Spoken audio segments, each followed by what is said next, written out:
All right, Marginal Gains listeners, we have a really exciting one this week. And I think I say something along those lines pretty much every week, but I really mean it this time and then some. And that is, I have with me today Jason Smith, founder of Friction Facts, now part of the CeramicSpeed global empire. And I use empire not so lightly because I see you guys are always wearing all black. So I feel like it's very fitting. But, this is really truthfully the guy that got everyone in this industry, myself included, obsessed with chain friction, chain lubricants, and a whole bunch of other things. So Jason, it really is a pleasure. Welcome to the show. Yes, thanks, Josh. And it's a pleasure to be on your show. It's quite an honor because I've done a lot of stuff, but you have also over the years. So I'm looking forward to the show today and sharing a lot of information and bantering back and forth about drivetrains and anything that we can think of, and going down some maybe interesting rabbit holes if it happens. It was a shame, we tried this yesterday and we had technical difficulties, and then we got on a phone call, and about 20 minutes into the phone call, we were both like, oh God, we should so be recording this. This is so good. So stop talking now. Let's save some of this good stuff for tomorrow. So for all of our listeners, the pressure is on to repeat. I keep thinking, like, what are some of the things we were saying yesterday? That was really good stuff. But take me back. Let's start at the beginning, because that's usually the best place to start. When you had this idea for Friction Facts, this thing that never existed before, and unfortunately still doesn't exist again today. But take us to the beginning and kick us off with how you started. Yeah, it was a pretty simple kind of idea. I used to compete in triathlon, Xterra, and road tries as a semi-decent age grouper. And as with most competitors, we want the best equipment for our bikes. And running and swimming, but on bikes specifically, 10 years ago, when you went out to try to upgrade your bike, there was a lot of marketing promises, fastest, I don't even think watts were much talked about back then. But my point is it was difficult to believe what was true and what wasn't, because as we know, there's 5 fastest chain lubes on the shelf. Only one of them's going to be the fastest, right? Theoretically. So in my mind, I just had this idea and thought it'd be really cool if there was a test lab, a facility that would independently test different products, whether it's bearings, chain lubes, you name it, mechanical components on a bicycle.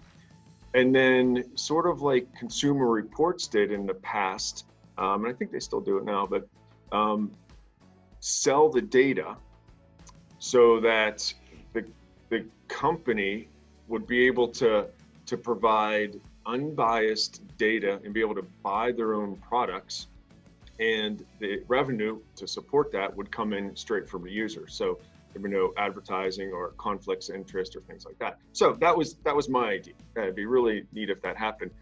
But I had a full-time job. I was traveling a lot. I had young kids, and just was an idea. And then a year later, the idea didn't go away. I have a lot of crazy ideas, Josh, right? And you do too.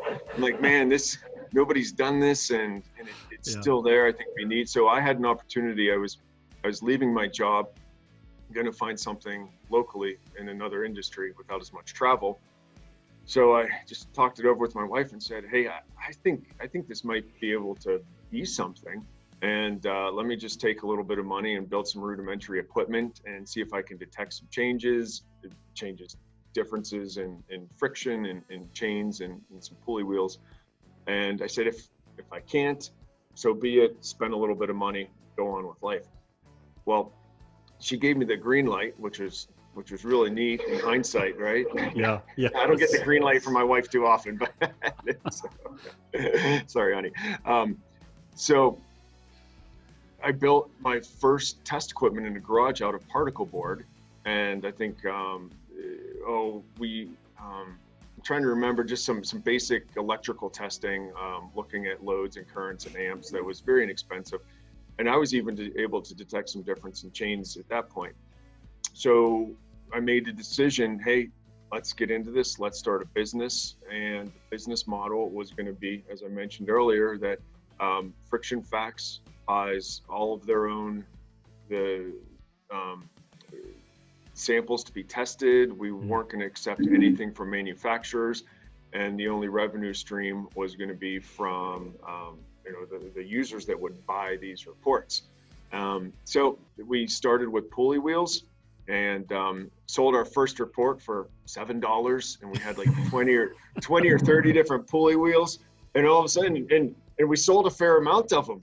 Like, okay, this is good. And then we built the chain test equipment, the full load tester and the tension tester, which now people know as the FLT and the FTT style of testing, and got immediately into testing chains, lubricants, and I think one of the biggest moments for the business, and maybe for cyclists in recognition, was when we did the chain lube report with Velo News. And this was back in 2012 already. Holy mackerel! So 8 years ago. Yeah. And that was 50 lubes, crazy lubes, and one of them was paraffin wax. That in a minute, right? And I did that with Kaylee Fretz and Leonard Zinn, and we intentionally threw 5 or 10 extra virgin olive oil. We put some Vaseline, crazy stuff in there, and paraffin wax was one of them. And that one test report that was free and published with Velo News really was what got Friction Facts kind of on the map. And then of course James Wong and those guys, they did a bunch of articles because it was something new. And then also, essentially within a year, this was on the map, and it was nice because day one really didn't know what we were doing, and just kind of had this vision and this dream, and figured that the cycling public could really use this information so that they didn't go through what I went through 2 years ago when I was racing, and people still go through it. Is what's really truthful in the world of advertising and marketing. And so I guess the rest is history, right? But I think there's such a hunger for that, right? I mean, and there still is. That's why I said we're all kind of bummed today that doesn't exist anymore, because we keep looking. And I know I've asked a handful of people I know in the industry from testing, like, hey, why don't you do this? This would be, and of course we have Adam at Zero Friction. He's started his thing, and I think he's looking at some FTT style testing long term. And that's the trouble is because the equipment and the sensors, we're using Precision Lab torque sensors, and they're $5,500 for each sensor. And you need a few of them for the different ranges. You need 2 of them for the full load tester, 1 load, 1 drive. So all of a sudden there's $30,000 or $40,000 worth of just sensors involved. So I think the barrier to entry, and you know that, you've got some test equipment there. Barrier to entry is such that it's difficult. People can use power meters and trainers and that type, but with the plus or minus 1 or 2% errors on those, to get really precision numbers, it costs a fair amount to get the equipment up and running. That's the nonlinearity of marginal gains, right? The test equipment is just like your bike. I can get you 80% of the way there for 20% of the money, but man, that last 20% gets bloody steep. Look at this test equipment. So, well, and I guess it's a great opportunity too. I mean, you and I have talked, and I think people listening to this, we, in some ways, we're competitors, right? We have a chain loop, you have a chain loop. We've got data, you've got data. Of course, we're also like longtime friends and have worked together. I mean, Silka was a customer of Friction Facts back in the day, and actually, I don't know if not everybody knows, but Martin, the general manager of CeramicSpeed, used to be the guy in Denmark selling zip wheels back in the CSC days, and so I've slept on his floor many times. We just have this long history together. But it does take us into these interesting areas, right? Where it's become, I think, it's in some ways a little bit like what we've seen with wind tunnel, where kind of everybody has their own machine, everybody's got their own data. I have a machine, we don't share data, because I don't think most people believe it anyway, but it has certainly helped us. I can tell you who is lying about their data. And it's not you guys. I'll say that. So, I mean, there is some real bogus nonsense out there, and it just pains me to see that. I'm sure it really is the person who started this. I mean, that's gotta hurt you. It's tough. Yeah. That being used in nefarious ways, for lack of a better phrase. But it also highlights the difference between, like, the equipment we built here is a tier below what you've got. I can very accurately detect deltas. And I think, so if you want to, like, I guess, take our listeners through them, this is sort of a esoteric part of things, but there's testing for deltas and there's testing for absolutes, and it's sort of an order of magnitude between them. So so essentially what Josh is referring to is deltas versus absolute. Is if you're, say, comparing a couple of chain lubricants, a delta means that one might be half a watt higher or lower than the other. However, where do those chain lubes then fit on the overall scale of all the other 50 chain lubes, for instance, like with Fellow News? Where do those fit in? And that's the absolute. And one of the things that we did with Friction Facts right from the get-go was, because we had the full load tester, was we were able to look at absolutes and set the baseline, and then it's the word I'm looking for, transfer, but take the absolutes over to the full tension tester. So now with the full tension tester, we can set the absolutes, plus we have very precision deltas, because on the full tension tester, we get decent absolutes, but we can't get the precision deltas out of that piece of equipment. So that's where you need both pieces of equipment to really nail down the absolutes and the deltas. Yeah. And you mentioned that, and I think it's important for the listeners to know that is there's a fair amount of data out there from test labs, which are not transparent. And I'm cautious with the words I use, right? We're the best, but what we're seeing is Friction Facts, and still with CeramicSpeed, even though we're not 100% independent like we used to be. Even that CeramicSpeed had acquired Friction Facts, to this day, our protocols and our test methods, our equipment, it's all transparent. Like, for instance, if you go on the CeramicSpeed site right now under, I think, support, technical documents, a couple menus down are our test reports and a lot of Friction Facts, old test reports, and also how we perform all of our testing, the test equipment, the precisions, the protocols, and things like that. So we're doing our best to still be as transparent as possible when it comes to the equipment and testing. Now, what really scares me is not the fact that there's other labs out there. I think it's great that there's other testing going on. But what scares me is that there's no information. All of a sudden, a lab will produce this graph that looks like this. Common sense says, what the hell's going on, right? I mean, for the last 8 years, we've been seeing these nice graphs. They're consistent. You know what I'm getting at is, and then all of a sudden, you see this stuff, and then you go to the lab's website, and there's absolutely nothing. Yeah. No mention of equipment, and we've seen that with a couple of labs. Is we're not sure what they're doing, how they're doing it. There's a lot of sketchy ways to generate numbers, and without the accuracy and the precision, then what is that data worth? Well, I discount a lot of it, but then you get back to the consumer, and we're back where we were in 2010, unfortunately, to some extent. Is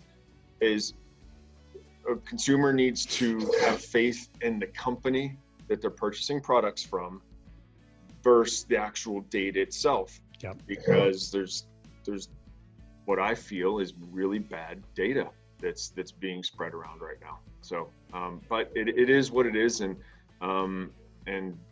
that, kind of consumer has to trust who they're buying product from in the end, and trust that data. So.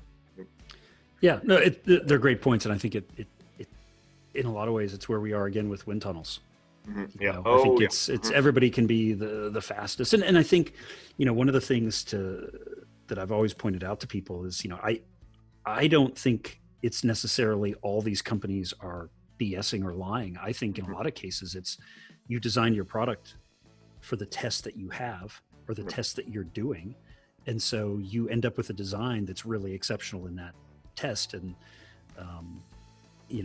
I think of, I've known the guys that Specialized forever, and they're good guys and I trust them, and they've got their wind tunnel and they're designing good product in there. But, when we buy that thing and take it to low speed, the LSWT at San Diego, I get very different results, and it's a totally different tunnel. And so I think there's, unfortunately, if you read the internets, it leads a lot of people to say, it's all bullshit.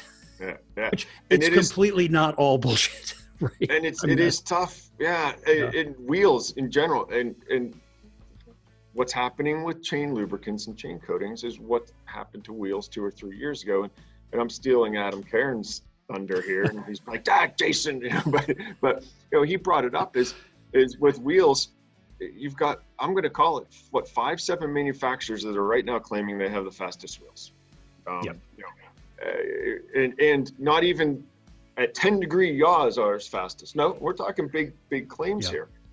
And then, these 5-7 people, manufacturers might have wind tunnel data, and the data shows that they're correct. And as you mentioned, it's not that it's, bad data, but how is it tested?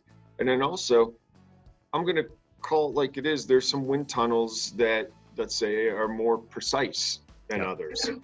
You've been around.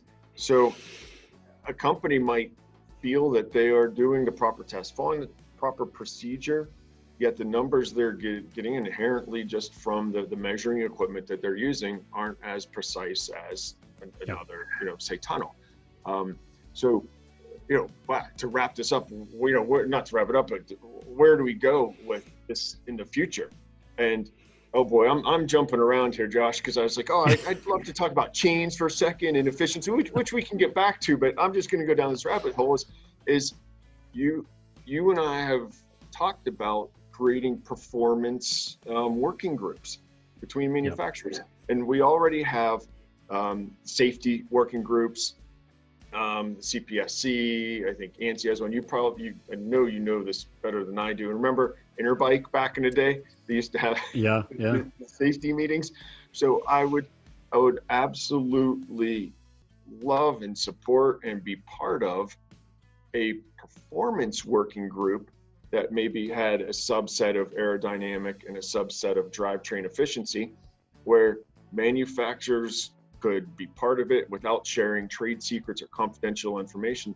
Set up some type of protocol or standard that at least paved the way. It's a start, right? Companies might not follow it. They might not use test equipment that we all agree upon, but at least it's a start.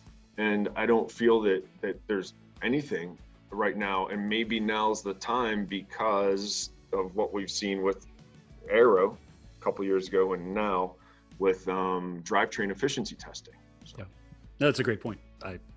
I'm in. If it happens, I'm in. We just got to figure out how to fund it and make it work. Let's put it. We did a lot. We did a lot with WFSGI in those various working groups, and I was chair of one of those groups for years. I don't know, 3 years or something. I don't know. Our listeners, speak up. Tell the industry you want it. I think it's a great idea. Okay. Do your listeners know what WFSGI is? I think we've covered here a little bit before. Yeah, but the long and the short is it's a World Federation of Sporting Goods Industry, and they have all the different sports, and it's everything from safety, testing. They're the group that helped us. The committee I ran, they helped us argue with the UCI over some of the crazy rules that the UCI was trying to put into place. But they also do some, one of the groups I was part of there was sort of like company ethics, and trying to get companies to agree to things like, WFSGI member companies won't use child labor, a minimum working condition, things like that. It's fascinating group. Yeah, and that's a perfect example of the members are some level all competitors. Like Shimano, SRAM members, we're members, but they pull together and lobby for what's best, not only for the UCI, but as you mentioned, for ethical reasons. So I'm repeating everything you just said, I realize, but yeah, something like that could be done on a very specific performance numbers level. I think it'd be awesome.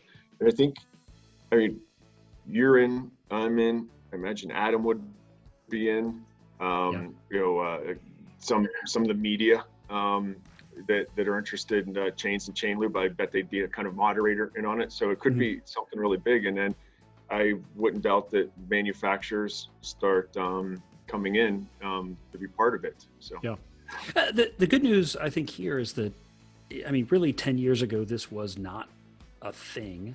And I think you nailed it early on when you mentioned power. I mean, we were trying to sell aero wheels to the European teams in like 2000, 2001, and they wouldn't hear it. And by 2003, 4, we had enough SRMs that we could go to a team and say, no, we're going to use this, and we're going to, really put it in terms they could understand. And then suddenly, watts really became the currency that we could all interact on, right? This is so many watts, so many, and so there's this natural progression, I think, of, we're saving aero watts, and now, with friction facts, it was all about watts of savings, and kind of our old joke, here we are 20 years later, it's an overnight success. It's everybody's interested. We're really having a moment in performance, friction performance.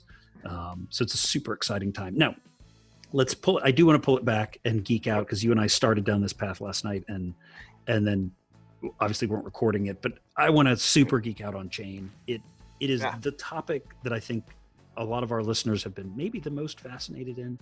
We get probably the most questions about every aspect of chain and chain friction, and a million ideas and thoughts and things that people have. So I want to just cut it loose. I know you're also sort of a chain historian of sorts, I think, to really, so kick us off here. Push us into the rabbit hole. A lot of patent searching, and there's some interesting stuff out there. So with friction facts, that's where we got our start, was with chains, and not only testing them, but we had to really figure out what was going on inside a chain as far as friction. And Josh, I'm going to send you something after this, and maybe you could post it. I did a paper years ago called the Friction Producing Mechanisms of a Bicycle Chain. It's only 3 or 4 pages. But what it does is it really breaks apart the chain and the engagement and disengagement points, and explains, there's friction in the, you need that piece anyway. There's I have my handy dandy little, look at that. So I'll get that on in a second. So it talks about why friction occurs in the chain, because people think, okay, it's this chain that goes around in circles, and it makes sense. Okay, put different kinds of lubricant on, and it 8-10 watts or something like that. So real quickly, what happens is, the reason that a chain consumes energy or produces friction is every time that chain articulates as it engages or disengages a cog or a ring or a pulley wheel, it's under a certain amount of tension, and it articulates a certain amount of degrees as it bends in or out of that cog. Like, for instance, on a front ring, it doesn't articulate as much. On a 10-tooth cog, holy mackerel, it articulates a lot. And now we've seen some 9-tooth cogs out there. And our listeners know my hatred for the 9 and 10-tooth cog.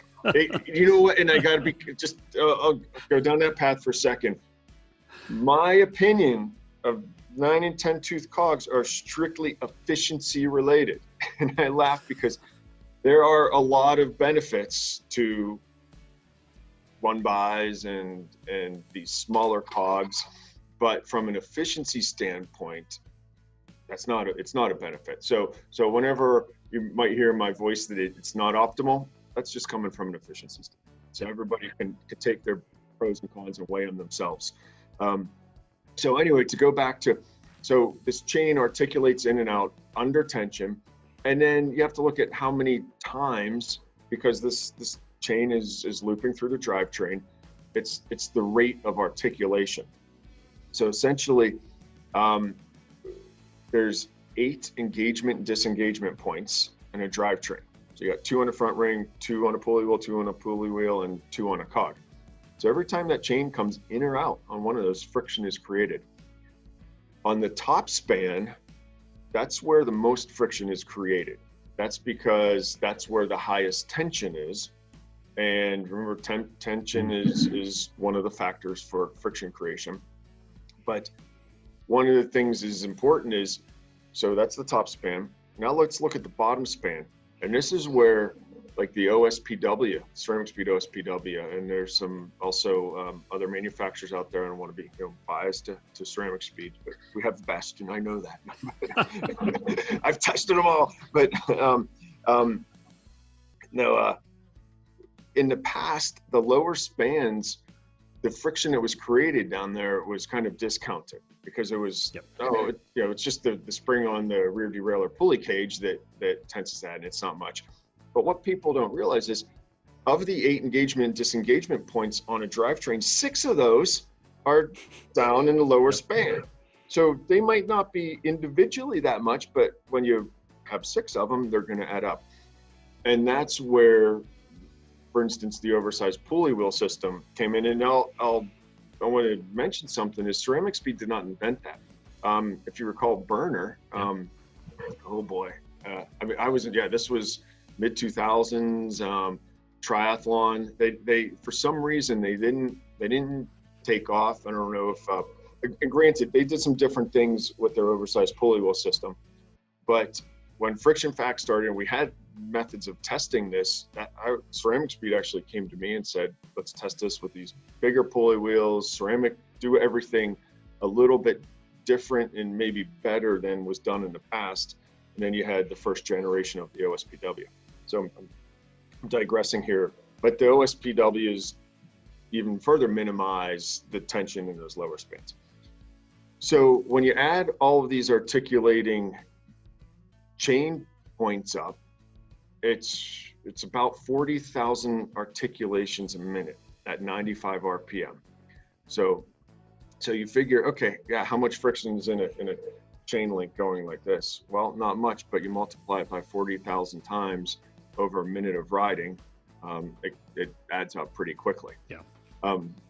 So that's kind of where the general formula is. It's articulation angle times tension times the articulation rate. And I'll give you an example of this. Just in recent years, we've done a lot of testing on ring size and cogs. We laughed about the 9 and the 10 tooth cog a second ago. So why am I a critic of the smaller cogs? It's because with the same amount of power transfer in the end, smaller rings and cogs are less efficient. So if we look at a front ring, let's do the equation real quick. Let's say somebody's 95 RPM and they're putting out 250 watts. Okay, so the same amount of torque is always going through the bottom bracket spindle. With a large ring, because it's larger, the actual chain tension is going to be lower.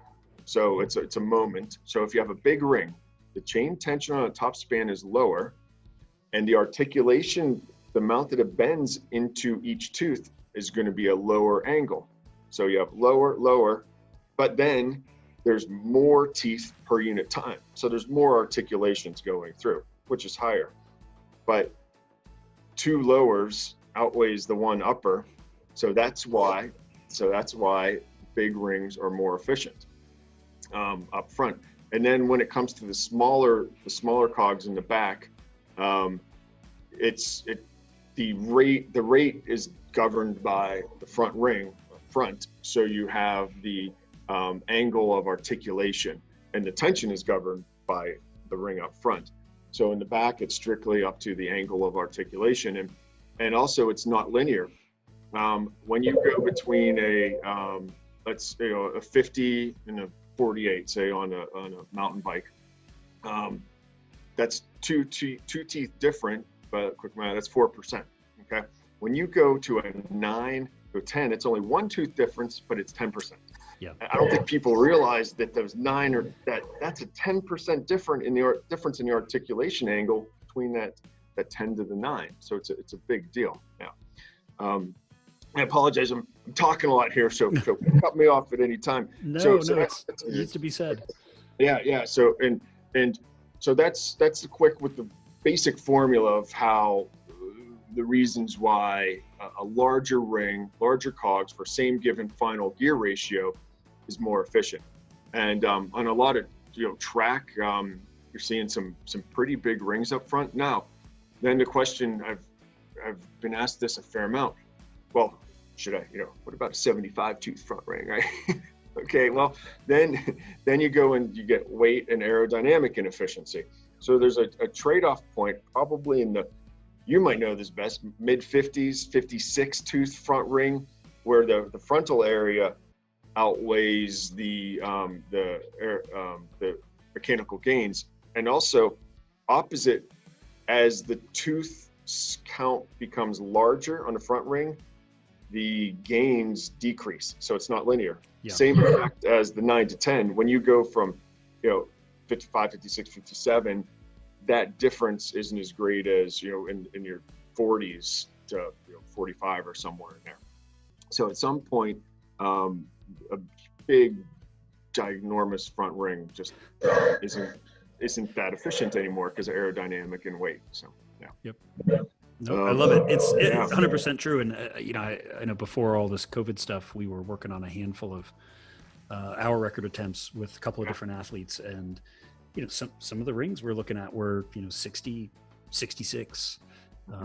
But like you said, it gets tricky. You go.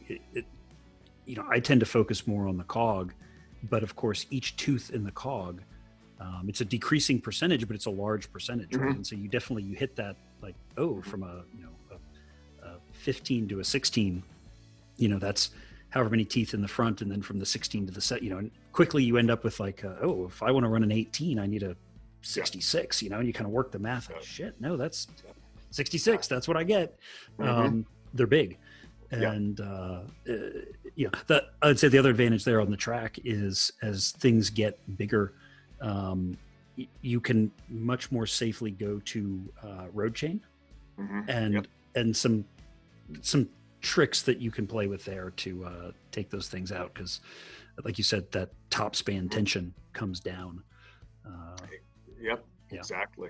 And I did a test years ago, and this was really interesting, with Olympic, I don't think I say his name, anyway, Olympic track star wanted to know if he should be using it was 11 speed at the time versus a traditional track chain. And it's really hard to get much faster than some of the modern 11 speed chains when you look at the track chain. And there's very specific reasons why. We could talk about that in a minute, with the surface area of the bushings and all that jazz. Doesn't make for a very fast chain. So we did some testing, and no doubt in his specific setup, the multi-speed, the 11-speed chain was faster. He brought up a very interesting point, though, is let's talk about the tension that gets applied to that chain.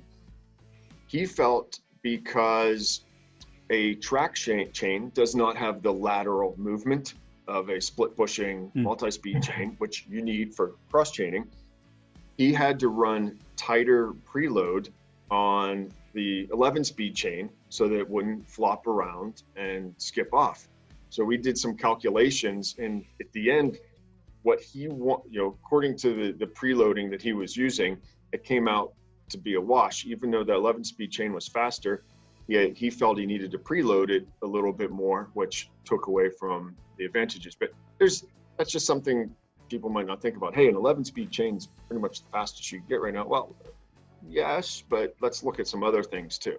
So there's an example there. So yeah, that's nuanced. Well, and I think that's a great spot to get into the chain to tooth interaction. And I think one of I think every engineering student out there knows. There's in the textbook there is no sliding friction with the pin in the chain. It's all rolling. But of course, in reality, things are slipping and sliding and all the time, all over the place. Same is true with bevel gears, right? Yeah. But they teach you, you can have no sliding in a bevel gear. You ever taken one apart? Oh yeah, Look at the surfaces. So we know there's sliding. Yeah. Mm-hmm. Yeah. I mean, in the textbooks, you get your perfect involute tooth, right? It's supposed to roll through. Well, yeah, we know that's not the case, and we figured that out with driven. Yeah. So the tooth interactions is quite interesting because actually there's a new chain that came out, and they have some, in my opinion, some pretty outrageous claims, and they're talking about like the roller rolling down into the tooth and things like that. So it's good before, in my opinion, more misleading information starts coming out, to just let the listeners, on a theoretical standpoint and I'd say practical standpoint, regardless of what chain you use or lube you use, what's actually happening in that. So when you have a chain and it's a 1/2-inch pitch, then the teeth on a ring or cog are designed to accept that chain perfectly. So, and now here's another thing is, these are called rollers, right? This is a roller chain. There's really, as you mentioned, there's really not much rolling going on. Everything inside of this chain is 100% sliding friction. So in a new chain, that roller doesn't roll at all. It drops into the chain, into the tooth trough as it engages or disengages. And even when it disengages, it lifts straight out. As a chain gets used, you guys know it's wear, or chain lengthens, elongates, and the reason that occurs is because you get wear on the pins and the bushings, and essentially the links lengthen. And I think it's what, 0.5% is what some of the recommendations are to change the chain. So as the chain lengthens just a touch, the chain's actually longer than the teeth, so it can be pulled down into tooth trough some level. Now, this is quite interesting, and I feel it's interesting, and we really didn't detect it until we started looking at what was going on. On a big ring, the chain actually doesn't get pulled down in because the amount of pull is proportional to the articulation angle, right? Because that next link has to pull it down in. On a ring, if you have a chain that is lengthened, that's worn a lot, it'll actually just ride high on the teeth. Because this bend angle won't pull it down in. On a smaller cog, the articulation angle is greater, so as it is actually coming out, it will slightly pull the roller out. So I just wanted, the reason I'm long-winded again on this is if you have a chain that the pitch is too long, that it's worn, it doesn't necessarily roll in and out along that tooth surface. It really depends on if it's the ring or a small cog. So how's that affect friction? This is actually on the CeramicSpeed website. I checked it yesterday, and just figuring I might reference it today. We did a test where we tested new chains versus worn chains. I think we had 10 chains in there, and they were all from maybe up to 1% in elongation. And what we found was there was a correlation between friction and wear level.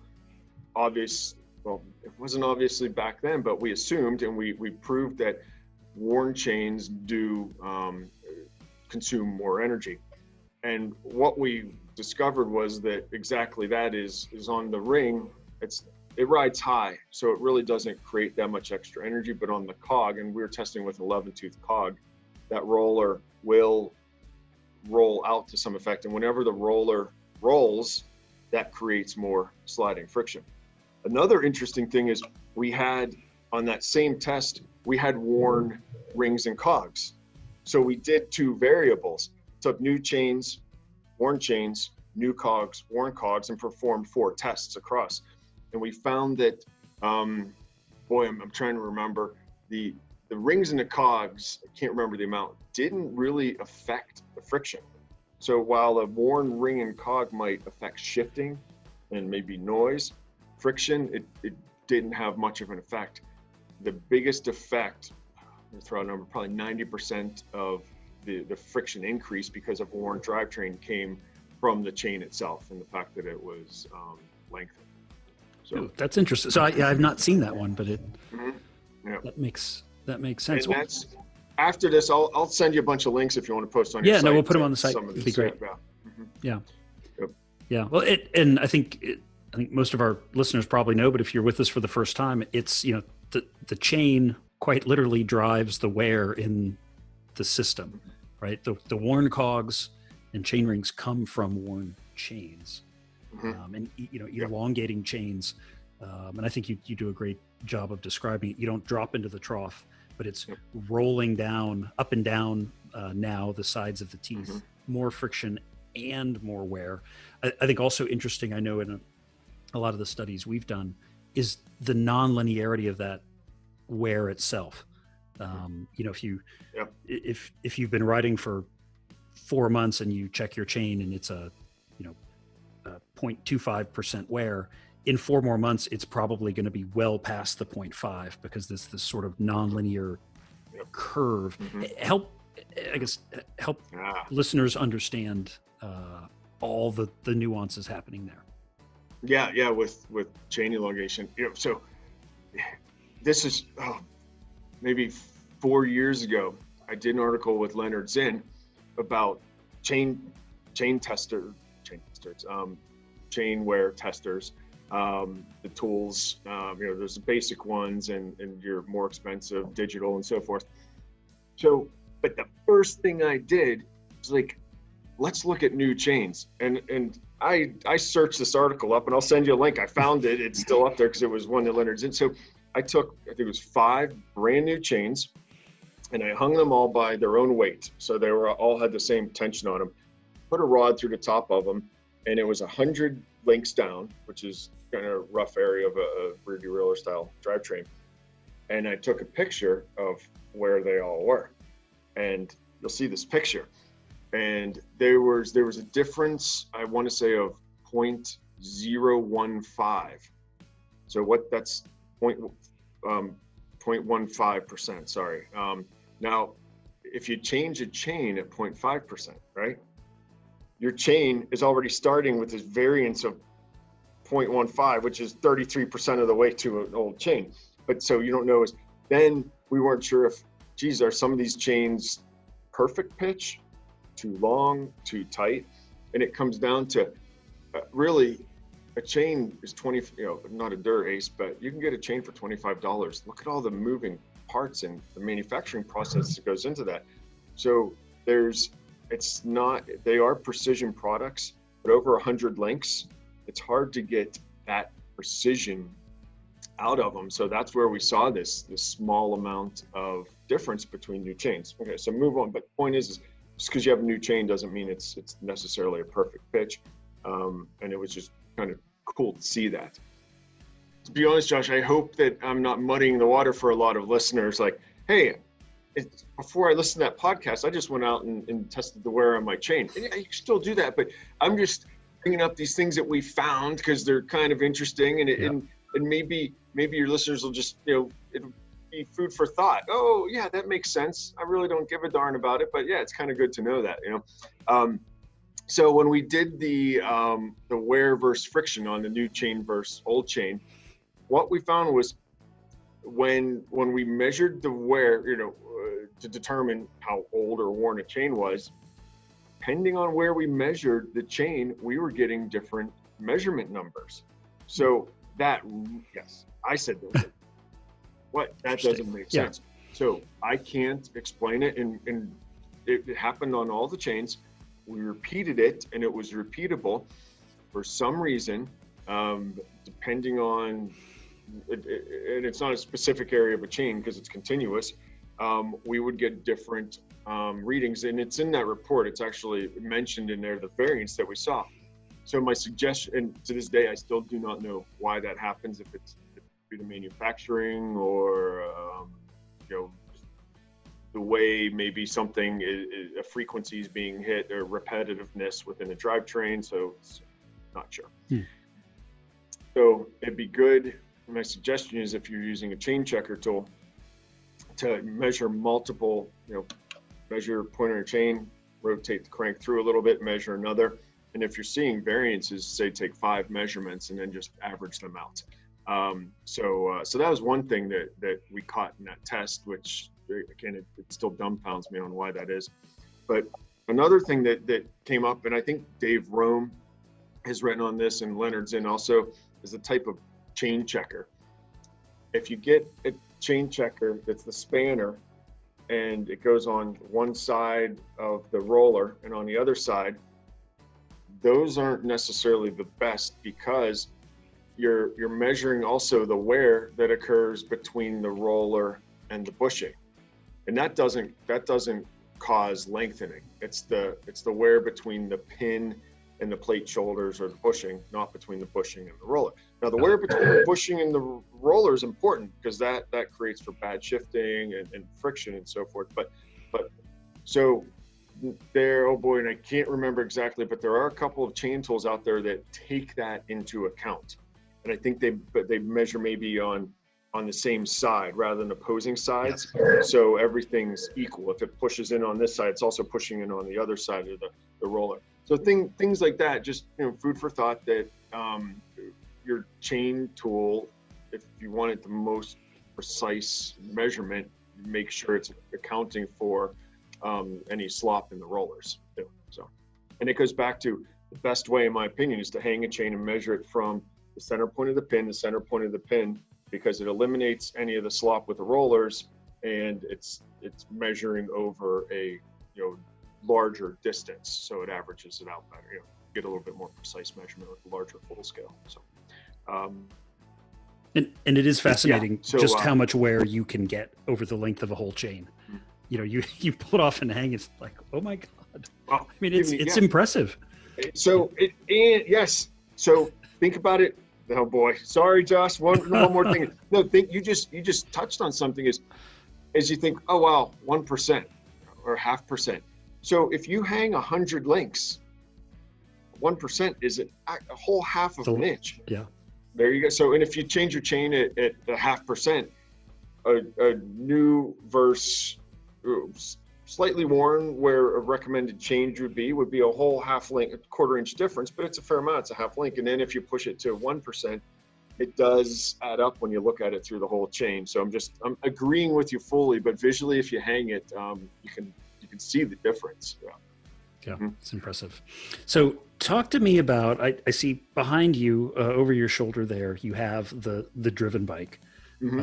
I've had the pleasure of playing with actually the shifting version, which you guys had at Eurobike last year. I think when we last saw each other, feels like 10 years ago.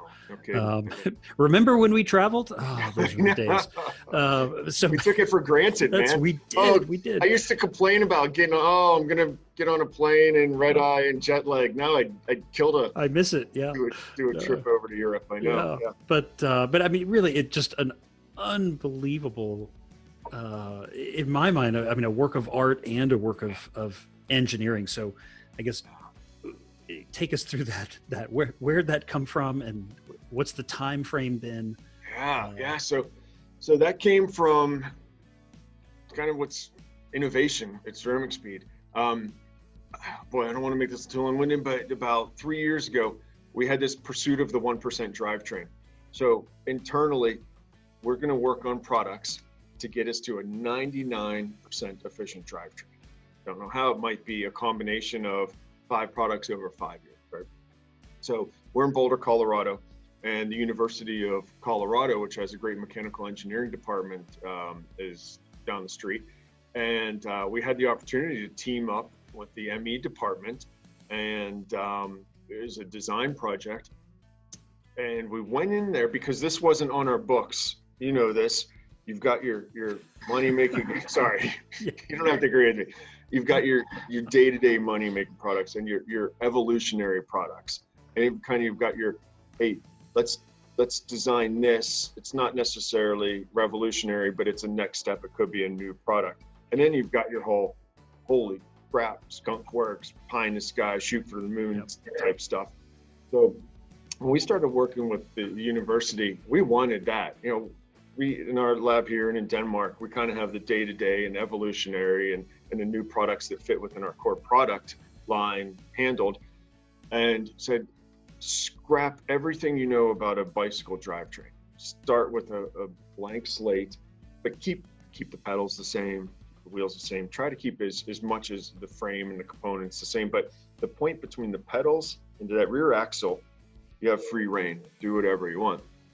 And so we worked with the university, and it was actually so enjoyable to not have a lot of constraints on a drivetrain. You know, how can you get this rotational power from point A to point B in the most efficient manner in the world ever?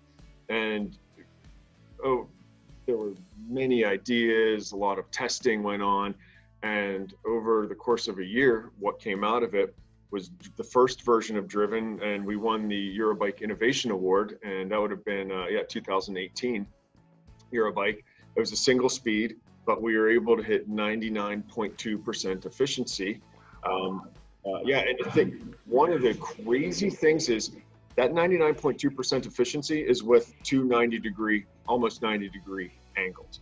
So we're transferring rotational power 90 degrees and another 90 degrees and still able to get that out of there. And I'm pretty sure that this is the most efficient power transfer of any vehicle. Great. Okay, so you were at 99.2% efficiency. Woohoo! So, but we had a single speed bike. How the heck do you shift this thing? It's not as simple as a transmission with the old involute bevel gears that we were talking about. So, that was the task for the university and us for year 2. So we came up with a novel shifting design, which actually takes the pinion is split in half. So when one half of the pinion is driving, the other half moves over and gets ready to accept the next subsequent tooth. And it's really cool. And we put we have what's called torque decoupler in there in case the teeth are misaligned. We have this the feature that it's like a synchro mesh transmission where it brings it in kind of a clutch. So it was really cool, and everything's wireless. And it was exciting news. We just got issued the patent for Driven about a month ago. So it's in the US and all across Europe. Thank you. Yeah, so that was neat. And, you know, I'm going to take 1 second and do a little plug here for Driven. We've done all of our development in-house.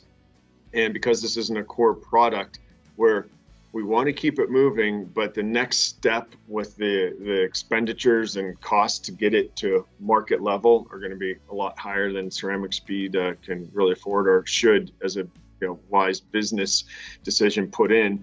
We would just be mortgaging ourselves to the hilt to do it. So we've created a spin out for the Driven technology called Driven Technologies, and we're presently fundraising right now. I wasn't even thinking about mentioning this today, but I'll take you here for a second. Is if there's anybody interested in investing in Driven, please shoot me an email.